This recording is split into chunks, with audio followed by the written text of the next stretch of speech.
नमस्कार।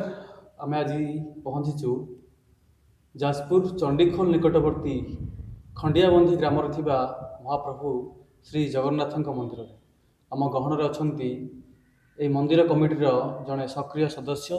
तेज चलतु सीधा सड़क सहित कथा मंदिर विषय पचारि बुझा। सर आपन को स्वागत। मो ना श्रीजुक्त बलराम नायक जने अवसर प्राप्त ब्लॉक शिक्षाधिकारी। मो घर यही खंडियाबंदी ग्राम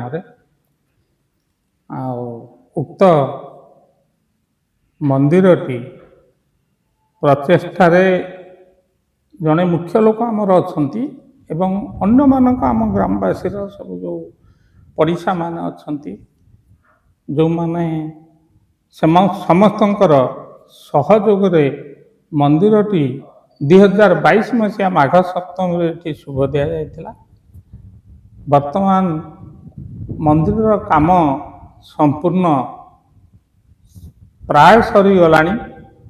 आमर जो जगन्नाथ बलभद्र सुभद्रांकर जो दारू विग्रह आम यही दर्पणी अंचल बाउंसमूली ग्राम ताहा चिन्हित होता एवं गत नवेम्बर मासरू दारू एठिकी यज्ञ एठिकी पड़े एवं दारू विग्रह मध्य तैयारी सरिचंती। प्रतिष्ठार जस्ट 15 दिन पूर्वर खाली ठाकुर को लास्ट टच दिया अन्य सबु काम प्रातः सरी जाइए। शुभ बेला नथिबारु मंदिर प्रतिष्ठा करा जाई पारना।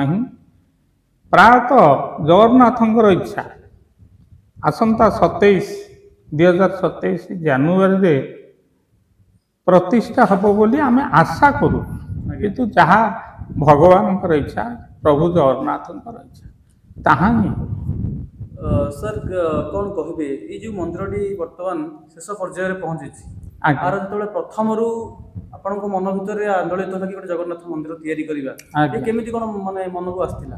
से मन को आस्तिला आमरी यही खंडियाबंदी अंचल जने पिला सी तांकरी मन को आस्तिला प्रथम। आज्ञा सी घरे छोट रथ टे कर बढ़ाती पिला भली। तेणु सी अन्न मान सब डाकी डाकिक एमती बोले कहले मुझे चाहूँगी एमती गोटे ये मंदिर करवा। आम भावी नथिलु एमती विराट मंदिर। ठीक देखु पुरी धाम जो जो जगार जो ठाकुर ठाकुराणी अच्छा चारिद्वार अच्छी एटी से प्रकार रही से ये विश्वास आम करी नथिलु छोटियाटे हो केमती करवा यही धारणा उपजी थिला। किंतु ठाकुरों का आशीर्वाद सी हूँ हूँ आज पुणी ये बारुणावंत पहाड़ पाददेश विराट मंदिर तैयारी आपण मैंने देखिपे समस्ते यह ठाकुर करई आमे कई करनु आमे खाली टे गुंची मूषा भली जस्ट टे साहाय्य करूँ। आगे आम देखुलु ओडिशार आराध्य देवता प्रभु श्री जगन्नाथ पुरी विराजमान कर।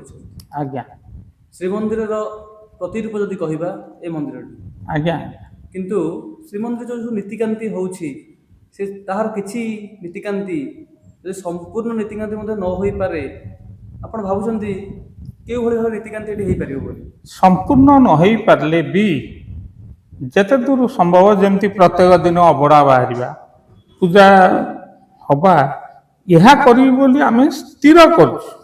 से हिसाब से देखंतु हमर आनंद बजार तैयारी होती रोषघर तैयारी होती चारि द्वार जो आपंकर सिंह द्वार व्याघ द्वार हस्ती द्वार अश्व द्वार सब तैयारी होती चारिकड़ पानीय जल व्यवस्था होती से प्रकार सब ये आशा आमर अच्छी निश्चिंत करूँ बोली भावु आ सब तो जगन्नाथ आमे कहीदेले किसी कर तेणु ये भावना आमर अच्छी आमे निश्चिंत से प्रकार जिते विग्रह मान मूर्ति तैयारी दारू छेदन प्रक्रिया आरंभ है पूर्व ମା ଚଣ୍ଡୀ जी ଅଛନ୍ତି ଆମର ହଁ। ଆରାଧ୍ୟ ଦେବୀ ଆଜ୍ଞାମାଳ। ଅଞ୍ଚଳର ଆଜ୍ଞାମାଳ ତାଙ୍କ ପାଖରୁ ସ୍ୱପ୍ନାଦେଶ ହୋଇଥିଲା। ହଁ ସେ ଯୋଉ ମୁହୂର୍ତ୍ତ ଯେତେବେଳେ ମାଙ୍କ ଗଳାରୁ ଆଜ୍ଞାମାଳ ଖସିଲା ହଁ ସେ ସମ୍ପର୍କରେ ଆପଣ ସେଠି ଥିଲେ, ହଁ ଥିଲେ। ଭାବ ବିହଳ ମଧ୍ୟ ହୋଇପଡିଥିଲେ, ହଁ ସେ ସମ୍ପର୍କରେ ନିଶ୍ଚୟ। କଣ କହିବେ? ସିଏ ଅପୂର୍ବ ଲୀଳା। ଆପଣଙ୍କର ପ୍ରଭୁ ଜଗନ୍ନାଥଙ୍କର ଆମେ ସମସ୍ତେ ଯାଇଛୁ, ମାନେ ସଂକୀର୍ତ୍ତନ କରି ପୂଜା କରି ଆଜ୍ଞାମାଳ ଠିକ୍ ଯେତେବେଳେ ଯଜ୍ଞ ବା ସେଠି ଚାଲିଛି ଜପ ତପ ଏ ପୂଜା ପାଠ, ଠାକୁରାଣୀଙ୍କ ମୁଣ୍ଡରୁ ମା ଚଣ୍ଡୀଙ୍କ ମୁଣ୍ଡରୁ ଆଜ୍ଞାମାଳ ଖସି ପଡ଼ିଲା। ତାକୁ ଧରି ପକେଇଲେ ବ୍ରାହ୍ମଣମାନେ। ଆଉ ଆମେ ସମସ୍ତେ ପ୍ରାୟ ହଜାର ହଜାର ଲୋକ ଆଜ୍ଞାମାଳ ଧରିକିରି ଗଲୁ। ସେଠି 3 ଦିନ ବାଉଁଶମୂଳି ଗ୍ରାମରେ ଯଜ୍ଞ ହେଲା। ସବୁଦିନେ ସେ ଗ୍ରାମବାସୀ ଏତେ ଆମକୁ ବି ସହଯୋଗ କରିଛନ୍ତି, ଯେତେ ଲୋକ ଯିଏ ଯେତେ ଯିବେ ପ୍ରତ୍ୟେକ ଦିନ ସମସ୍ତଙ୍କ ପାଇଁ ପ୍ରସାଦ ଆଉ ଅନ୍ୟାନ୍ୟ ସବୁ ଆମକୁ ସହଯୋଗ କଲେ। ଆମେ ତାପରେ ନୂଆ ଶଗଡ଼ରେ ଜଗନ୍ନାଥ ବଳଭଦ୍ର ସୁଭଦ୍ରା 3ଟି ଶଗଡ଼ରେ ସବୁ ସେଇଠି ପୁଣି ଆମେ ଯାଇ ସବୁ ଟାଣି ଟାଣି ତାକୁ ନେଇ ଆସିଲୁ। ବାଟ ଯାଙ୍କ ପ୍ରତ୍ୟେକ ସବୁ ସେଠୁ 9ଟା ବେଳେ ବାହାରିଲୁ, ଏଠି 6ଟା ବେଳେ ପହଞ୍ଚୁ। ପୂଜା ଅର୍ଚ୍ଚନା ଚାଲିଥାଏ। ତେଣୁ ସେ ମୁହୂର୍ତ୍ତ କଥା ମନେ ପକାଇଲେ ସେ ମୁହୂର୍ତ୍ତ ଆଉ ଜୀବନରେ ଦେଖିପାରିବୁନି। ସେ ଯେଉଁ ଯଜ୍ଞ 3 ଦିନ ସବୁବେଳେ ସେଇଠି। ଆଉ ଯିବା ଆସିବାଟା ଅତି, ଏବଂ ମାଙ୍କ ମୁଣ୍ଡରୁ ଯେଉଁ ମାଳ ଖସିବା ଇଏ ଅତି ଚିତାକର୍ଷକ ଥିଲା, ହୃଦୟ ବିଦାରକ ଥିଲା। ସେ ଜଗନ୍ନାଥ କହିଲା ପ୍ରଭୁ ଇଏ ଜଗନ୍ନାଥ। ଆଜ୍ଞା ଆମ ମାଟି ହେଉଛି ବିରଜା ମାଟି। ହଁ। ଯଦି କହିବା ଆମର ମହାବିନାୟକ ପୀଠ, ଏଠି ପଞ୍ଚ ଦେବତା ରୂପରେ ପୂଜା ପାଉଛନ୍ତି। ହୁଁ।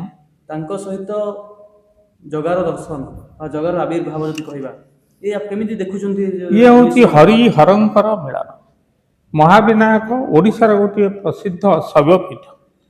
ସେଠି ରହିଲେ ହର ହର ମହାଦେବ, ଏପଟେ ରହିଲେ ମା ଲକ୍ଷ୍ମୀ ସ୍ୱରୂପିଣୀ ଚଣ୍ଡୀ ଠାକୁରାଣୀ, ଠିକ୍ ମଧ୍ୟ ଭାଗରେ ହରି ପ୍ରଭୁ ଜଗନ୍ନାଥ। ଇଏ ହରିହରଙ୍କର ମିଳନ ସ୍ଥଳୀ। ଆମ ଅଞ୍ଚଳର ସର୍ବୋତ୍ତମ ଉଚ୍ଚତା ବିଶିଷ୍ଟ ପର୍ବତ ବାଣବନ୍ତ ପର୍ବତ। ଇଏ ଅପୂର୍ବ ଶୋଭାରାଜି। ଏଇ ପାଦ ଦେଶରେ ପ୍ରଭୁ ଜଗନ୍ନାଥ ଇଚ୍ଛା କଲେ ଏଇଠି ରହିବା ପାଇଁ। ଆଗରୁ ବହୁତ ଘଟଣା ଘଟିଛି, ବିଭିନ୍ନ ଜାଗାରେ ଅଲଗା ସେ ଇସ୍କାନ ଫିସ୍କାନ ଆସିଥିଲେ, ସବୁ ଗଣ୍ଡଗୋଳ ହେଲା। ସେ ଆପେ ଆପେ ଏଇଠି ଆସି ରହିଲେ।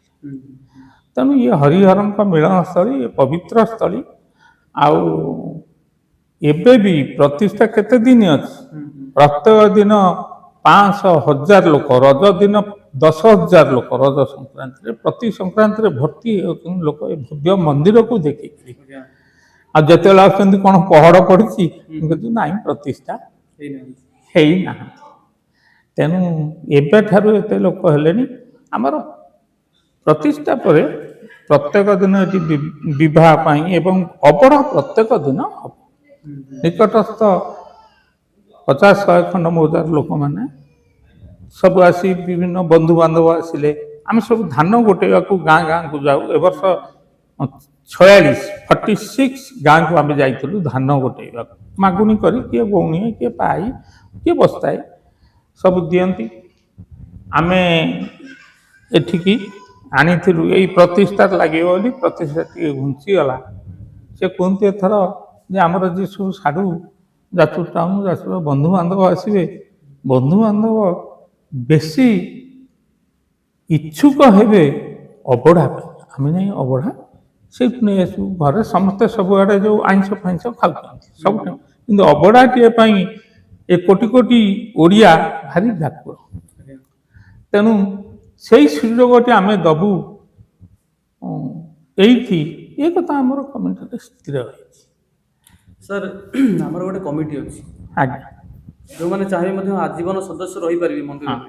କ'ଣ କହିବେ ସେ ସମ୍ପର୍କରେ? ଆପଣଙ୍କର ଆମେ ଜଗନ୍ନାଥଙ୍କର ଏଠି ପ୍ରତିମୂର୍ତ୍ତି ପ୍ରତିଷ୍ଠା ପରେ ପ୍ରତ୍ୟେକ ଦିନ ମନ୍ଦିର ପରିଚାଳନା ପାଇଁ ପୂଜା ଭୋଗ ରାଗ, ସେ ଅବଢ଼ା ତିଆରି ହେବା ଇତ୍ୟାଦି ଇତ୍ୟାଦି ଆମର ପଇସା ଦରକାର। ଏଇଟା ପ୍ରଥମରୁ କମିଟିରେ ବସିକିରି ଆମେ ସ୍ଥିର କଲୁ।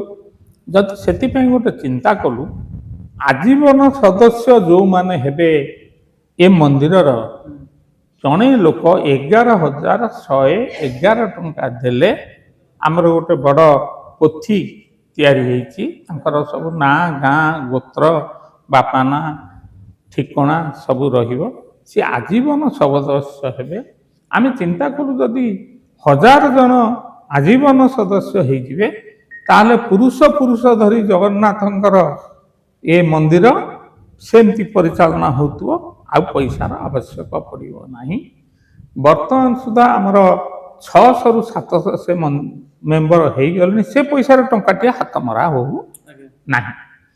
ତେଣୁ ଆମେ ନିଶ୍ଚିନ୍ତ ଭାବୁଛୁ କାଳିଆର ଆଶୀର୍ବାଦ ପ୍ରତିଷ୍ଠା ପୂର୍ବରୁ 1000 ଉପରେ ଟଙ୍କା ସେ କାଳିଆ ଏ ସବୁ କରିଦେଇଛି।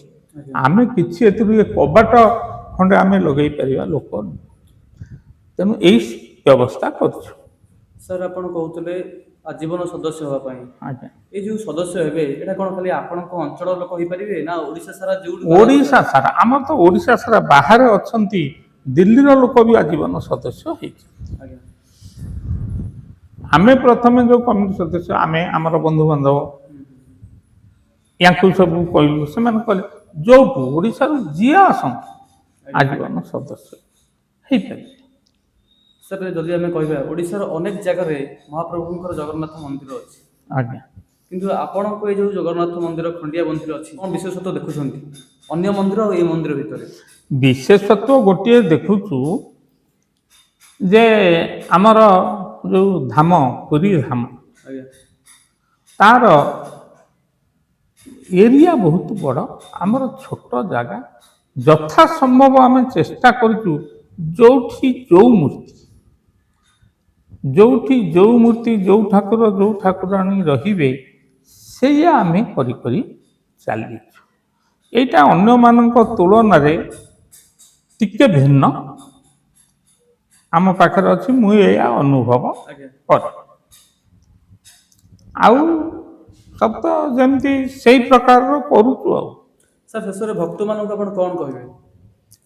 ଭକ୍ତମାନେ ଯେଉଁମାନେ ଆମର ଖାଲି ପଇସା ଦେଲେ ବି ଭକ୍ତ ନୁହଁ, ଖାଲି ଦର୍ଶନ କରିବାକୁ ଆସିଲେ ବି ତାଙ୍କର ହୃଦୟରେ ସେ ଶ୍ରଦ୍ଧା ଅଛି, ସେ ଭକ୍ତି ଅଛି ବୋଲି ସେ ଗଡ଼ି ଆସୁଛନ୍ତି, ମହାବିନାୟକ ଆସୁଛନ୍ତି, ରାସ୍ତାରେ ଯାଉଛନ୍ତି, ଆସି ବୁଲିକି ଦେଖୁଛନ୍ତି, ହେ ପୁରୀ ଭଳି ଠିକ୍ ହେଇଛି। ତେଣୁ ମନ୍ଦିରଟି ଏ ପ୍ରକାର ରହିଛି, ଏ ଭକ୍ତମାନଙ୍କୁ ଆକର୍ଷିତ କରିବ। ତଥାପି ବାହାର ଲୋକ ବହୁତ ସଂଖ୍ୟାରେ ଆସୁଛନ୍ତି। ସମସ୍ତଙ୍କୁ ନିବେଦନ, ପ୍ରଭୁ ଜଗନ୍ନାଥଙ୍କ ପାଖରେ ଏଇ ଯେଉଁ ସେଠି ଗହଳି ହେଉଛି, ଯେଉଁ ବୁଢ଼ାବୁଢ଼ୀ କି ରୋଗୀ ଲୋକ ଯାଇପାରୁନାହାନ୍ତି, ଆଜ୍ଞା ତେଣୁ ସେମାନେ ଏଠି ବି ଜଗନ୍ନାଥଙ୍କ ସ୍ୱରୂପ ପ୍ରଭୁ ଜଗନ୍ନାଥ, ବଳଭଦ୍ର, ସୁଭଦ୍ରା ମାଙ୍କୁ ଦର୍ଶନ କରିପାରିବେ। ଆପଣମାନେ ସିଧାସଳଖ ଦେଖିପାରୁଥିଲେ ଆମ ଗହଣରେ ଥିଲେ ପ୍ରଭୁ ଶ୍ରୀ ଜଗନ୍ନାଥ ମନ୍ଦିରର ଜଣେ କମିଟି ମେମ୍ବର। ତାଙ୍କ ଜୀବନର ଅନେକ ଅକୁହା କଥା ଏବଂ ମହାପ୍ରଭୁ ଶ୍ରୀ ଜଗନ୍ନାଥଙ୍କ ମନ୍ଦିର ନିର୍ମାଣର ରହସ୍ୟ ସମ୍ପର୍କରେ ସିଧାସଳଖ ପୁଙ୍ଖାନୁପୁଙ୍ଖ ଭାବରେ ଆମ ସହିତ ଆଲୋଚନା ମଧ୍ୟ କରୁଥିଲେ। ଆମେ ଆଶା କରିବା ମହାପ୍ରଭୁ ଶ୍ରୀ ଜଗନ୍ନାଥଙ୍କ ମନ୍ଦିର ଖୁବ୍ ଶୀଘ୍ର ପ୍ରଭୁ ଜଗନ୍ନାଥ, ବଳଭଦ୍ର, ମା ସୁଭଦ୍ରା ରତ୍ନବେଦୀରେ ବିଜେ କରନ୍ତୁ। ଏହା ହିଁ ରହିବ ଆମର କାମନା। ଜୟ ଜଗନ୍ନାଥ। ଜୟ ଜଗନ୍ନାଥ।